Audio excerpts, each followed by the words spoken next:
Half inch পাথর মানে pile ভাঙা পাথর, এই পাথরটা দিয়ে থাকি, দিলে এই কালারটা আসে। হ্যাঁ, খুবই গ্লেজি। প্রিয় দর্শক দেখতে পাচ্ছেন টাইলসগুলো, আচ্ছা এই টাইলসগুলো কত সুন্দর দেখেন। হ্যাঁ, এত সুন্দর কেন হয়েছে? কারণ আমরা বর্তমানে যে দামি রংটা, বিশেষ করে H130, এই রংটা দিলে এই কালারটা আসে। হ্যাঁ, খুবই গ্লেজি। আমরা চেষ্টা করতেছি প্রত্যেকটা মানে কীভাবে সুন্দর করা যায়, কোয়ালিটি কীভাবে ভালো হয় সেই চেষ্টা থাকে। আপনারা যারা পার্কিং টাইলস নেবেন বা ছাদের টাইলস নেবেন, আপনারা আমাদের সাথে যোগাযোগ করে এই টাইলসগুলো নিতে পারবেন। এই যে দেখেন, এই যে একটু এগুলো হচ্ছে আলগা ময়লা উপরে দেখতে পাচ্ছেন। প্রিয় দর্শক এই যে দেখেন কত গ্লেজ, মার্শাল্লাহ মার্শাল্লাহ।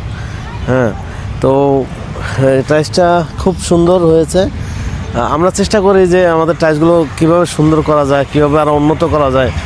তো প্রিয় দর্শক, যারা সরাসরি ফ্যাক্টরি থেকে টাইলস নেবেন, আপনারা দেখেন টাইলসগুলো এটা ময়লায় যায়, কত সুন্দর দেখেন, গ্লেজ দেখেন। তো এরকম টাইলস কার না ভালো লাগবে? এখন টাকা দেওয়ার ক্ষেত্রেও এরকম টাকা দিতে হবে। তো আপনারা যারা এই টাইলসটা কালার করবেন, চলে আসবেন আমাদের ফ্যাক্টরিতে।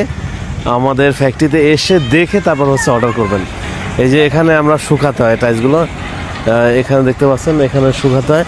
আর এই বালু ফেলে রাখছি, বালুগুলো আমরা হচ্ছে সমান করে দিব। তো প্রিয় দর্শক, এখানে আসলে আপনারা আমার আব্বাকে দেখতে পাবেন। এদিকে আসেন, এদিকে আসেন, আমার আব্বাকে দেখতে পারবেন। আজকে এক গাড়ি টাইলস ডেলিভারিটা দিয়ে থাকি যেন টাইলসটা মজবুত হয়। আর গ্লেজ দেখেন, মানে অসাধারণ এবং চমৎকার গ্লেজ।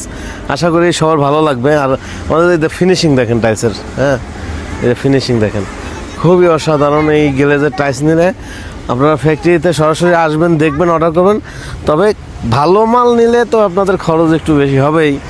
হ্যাঁ, তো প্রিয় দর্শক, আপনারা চলে আসবেন আমাদের ফ্যাক্টরিতে। তো ফ্যাক্টরিতে এসে দেখে তারপর অর্ডার করবেন ইনশাল্লাহ। আর একটা হচ্ছে, আমরা এই গ্লেজ আনার জন্য যেটা ডাবল লেয়ার, আমরা তো সিলেকশন বালু ব্যবহার করি যেন গ্লেজটা সুন্দর হয়। তো প্রিয় দর্শক, যারা টাইলস নেবেন চলে আসবেন আমাদের ফ্যাক্টরিতে, এসে দেখে অর্ডার করে যাবেন। তো আজকে পর্যন্তই। আপনারা সবাই ভালো থাকবেন, সুস্থ থাকবেন। আসসালামু আলাইকুম রহমতুল্লাহ।